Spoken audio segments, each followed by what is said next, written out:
Good evening, everybody. This is Diana, and I just wanted to reflect on our project that we had to do.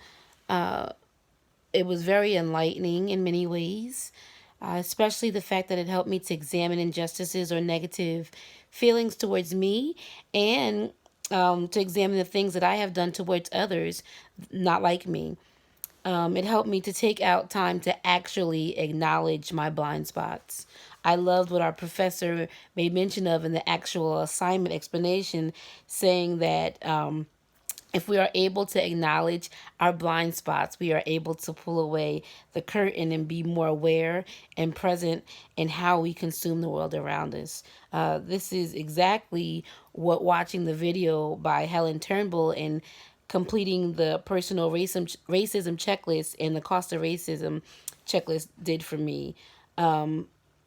I try to be aware of my blind spots as much, as not to be offensive to people, especially in my position as a preschool teacher of a class that more than 95% of my students or my students come from families wherein the primary language is Spanish. What matters in this case is that they're not like me or they come from different backgrounds that other than my own. So I have to be aware, not to push my own beliefs, cultural ways, or anything, do anything that would impose on what they know, do, or believe in. Helen Turnbull started off talking about the sign on the side of the truck that said that if you cannot see my mirrors, I cannot see you. When I looked at this in relationship to myself and my blind spots, I see it as, if you are not a reflection of me, then you cannot understand me. So why would I let you into my world, my space, my life? This is done intentionally and unintentionally. As a child, you spend a great deal of your experiences in school, and I grew up most of my life in Long Branch, New Jersey. And in our schools, it was like one big melting pot, all different races under one roof. And I honestly feel blindsided to if there was any racist activity that went on in school. If there was, I'm not fully aware of it. I will say there were different instances where people were just ignorant to my specific family culture and they may have had questions or may have even made comments simply, but just because they just didn't know. I don't think that I experienced any issues that became offensive to me during grade school or that anyone was purposely, trying to be mean to me. It was like we had respect for each other's differences, whether it was the color of our skin, the dialect, the religious background, it didn't matter. So it was more so when I went to college and moved out on my own that I probably became more aware of racial issues or racial offenses being directed towards me. And there are many stories that I could reflect on, but for the sake of time, I will save that for another day. I'm not sure if anything stood out on the list that was surprising to me because I think I'm pretty used to racial injustices being done, said, or felt towards or about the people in my race. I am very well aware of the stereotypes about my race and that they will continue to be or exist whether we acknowledge them or not, and not everyone is willing to make changes or to give someone a chance just simply because, what I will say is what was somewhat offensive or what is somewhat offensive is referring to people as people of color. We're all a part of the crayon box and we're just different shades. That's all. So there really shouldn't be a separation. That's all I'm saying about that. One particular blind spot that Helen Turnbull did mention was I wrote it down. She said that we are more willing to express more irritation to people from a different culture than to people from our own culture. And I'm definitely guilty of this. I didn't realize it until after watching this video. So it actually is something that stood out to me as surprising, something that I didn't think of before.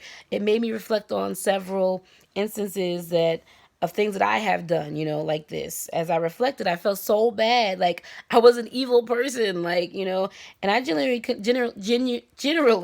consider myself to be a good person overall.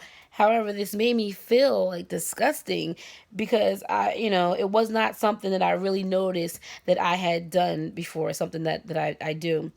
When I took a deeper look into my feelings and the instances that I displayed this type of negative behavior, I couldn't even come up with a reason for why I do it. Could it be that I have faulted different people of different cultures for not being like me?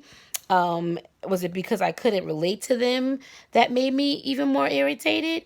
Honestly, even hearing myself talk about it is just disgusting and it doesn't make any sense. What does someone's cultural background have to do with whatever it was that I was upset about? If they simply disappointed me for whatever reason, then that disappointment needed to be dealt with for that specific issue at hand. Someone's cultural background uh, should not affect my reaction whether I get irritated or not. On the other hand, I cannot have sympathy for someone just because they look like me, act like me, or sound like me. How do I even know they're like me? Am I going off assumptions or whatever the case may be? That's unacceptable. It's quite ironic because as an American with brown skin, and that my race, there are many racial issues that I've personally dealt with, my family has dealt with, and that my race as a whole has dealt with. Um, how could I not be aware that I was doing this? That I was actually exercising this type of behavior. It seems like I would be more aware as not to display any type of racial bias, negativity, or just anything that I wouldn't want done to myself. I have been affected by racism in many ways. Um, in fact, I can remember just this past summer, I went to 7-Eleven because the kids really wanted Slurpees. As soon as we walked in the door, the man, he followed us. He came from behind the register and followed us to the machine. He was staring at me as we filled up the cups, and we came up to pay, and he even tried to charge me incorrectly as if I didn't see the promotion that they were running. He was caught in a lie, and I called him out. I called him out on it. I was very aware, and the only thing that I could think of was if we were a white family, would any of these uncomfortable instances have happened? You know, in fact, just the other night, I was at Kmart and my daughters, they were needing to try on some pants. So there was actually no one at the dressing room counter that was right between the girls and boys section. And I stood for about 5 minutes waiting before I saw a male associate in another section of the store. I went up to him and asked if we should just go in, and he said, "Sure, you don't need to wait for anyone." So I stood outside the dressing room, like doing something on my phone, and not even 5 seconds later, a female associate, comes next to me, acting as if she was organizing packages that couldn't have been any more neater on the shelf. And my daughters and I had been in the girls section of that store for at least 20 minutes, and no one had come over there until now. As soon as we went over to the dressing room, this woman appeared. It was so obvious that she was making sure that we were not stealing. Now someone might say that I'm being paranoid in these cases, or in a whole slew of other instances that I could talk about. But of course, I feel like you could do that when you have blind spots yourself. I'll let that sink in. I must admit, I am guilty of laughing when others have made racist jokes. I think that I have given myself a pass.